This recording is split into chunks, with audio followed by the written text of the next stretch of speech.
What if everything we know about human origins is wrong? What if we were not created by nature, but engineered by gods from the stars? Buried in the sands of ancient Mesopotamia lies a story older than the Bible, older than Egypt, older than history itself.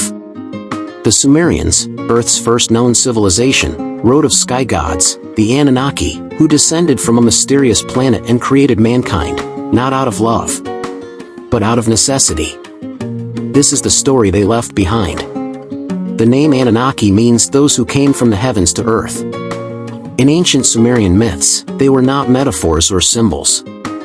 They were beings of flesh and blood, power and intellect. According to the Sumerians, these gods came from a distant planet known as Nibiru, a celestial body on a long, elliptical orbit around our sun. Their mission? To mine Earth's precious resources, especially gold, a substance they desperately needed to sustain their atmosphere. But to extract such vast quantities of gold, they needed workers. Over 4,000 clay tablets were uncovered in Iraq, once ancient Sumer. These aren't just stories, they're records, economic transactions, kings' lists, and creation myths. One text stands out, the Atrahasis epic, written more than 1,000 years before the Book of Genesis. It speaks of gods growing weary of hard labor, digging, carrying, and mining. So they held a council and made a decision that would change history forever. They would create a new being. The Anunnaki were led by two powerful figures, Enki, the god of wisdom and science, and Enlil, the god of command and order. When they arrived on Earth, what they called Eridu, they established colonies in Mesopotamia and began mining gold in Africa. But the lesser gods, known as the Igigi, revolted. They refused to toil any longer. Faced with a crisis, Enki proposed a bold solution. Let us create a worker, a being born of earth, shaped by godly essence. The purpose of this creation was clear, to serve the gods.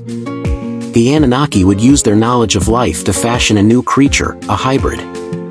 According to the Atrahasis, Enki and the goddess Ninmah took clay from the earth, and mixed it with the blood of a slain god, a being of divine origin. The result was Adamu, the first man. Not a perfect being, but one that could work, obey, and reproduce. These tablets describe what can only be seen today as genetic manipulation. Failed attempts. Mutations. Creatures that could not speak. Some with no hands. Others who could not survive. Until, finally, success.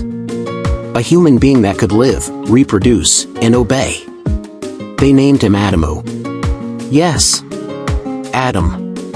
The similarities between the Bible and the Sumerian myth grow darker. The Book of Genesis says God formed man from the dust of the ground. But thousands of years earlier, the Sumerians told of gods forming man from clay. The serpent in Eden is Enki, the god of wisdom. The forbidden knowledge is self-awareness. And the flood sent by God? That too appears first, in the Sumerian flood myth, where Enlil tries to wipe out humanity, and Enki saves them. Did the Hebrews inherit and rework these stories?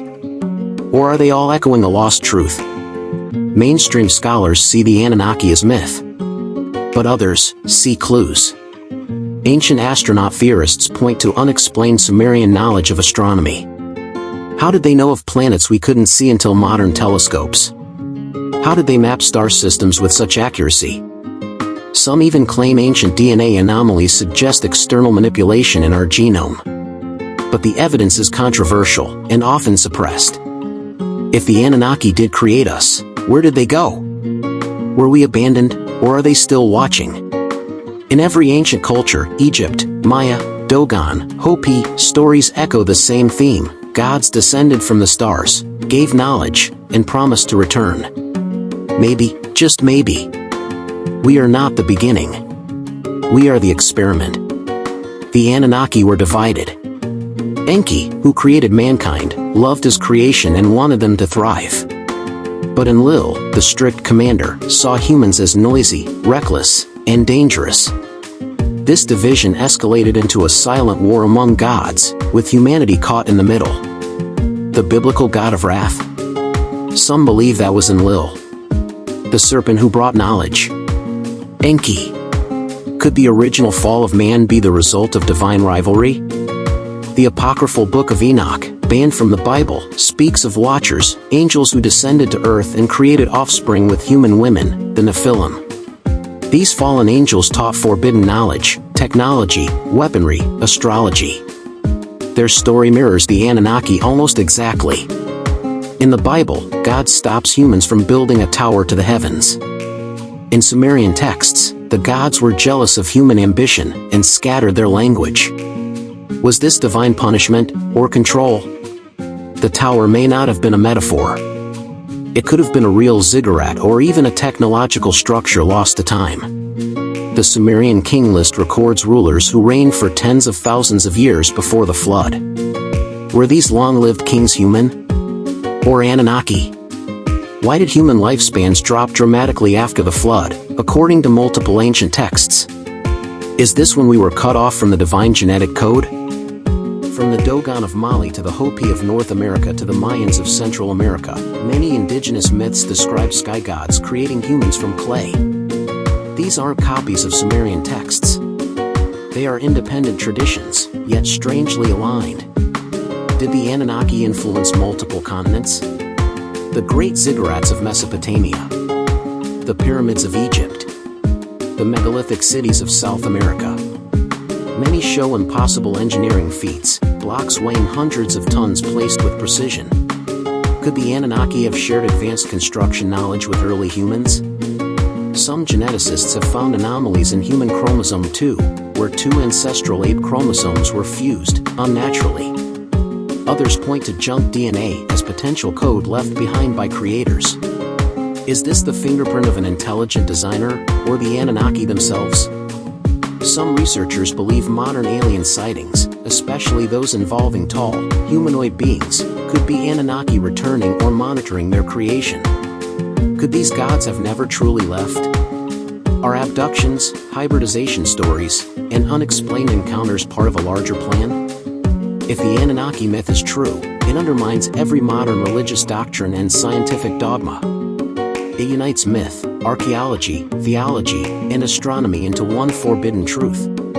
That's why, some say, institutions suppress this knowledge. Museums store thousands of unread Sumerian tablets. Why? The pieces are there. Ancient texts, DNA clues, myths across continents, UFO revelations, hidden artifacts. Together, they form a bigger picture, one that suggests we are not alone, and never were. The Anunnaki may return. The only question is, will we be ready?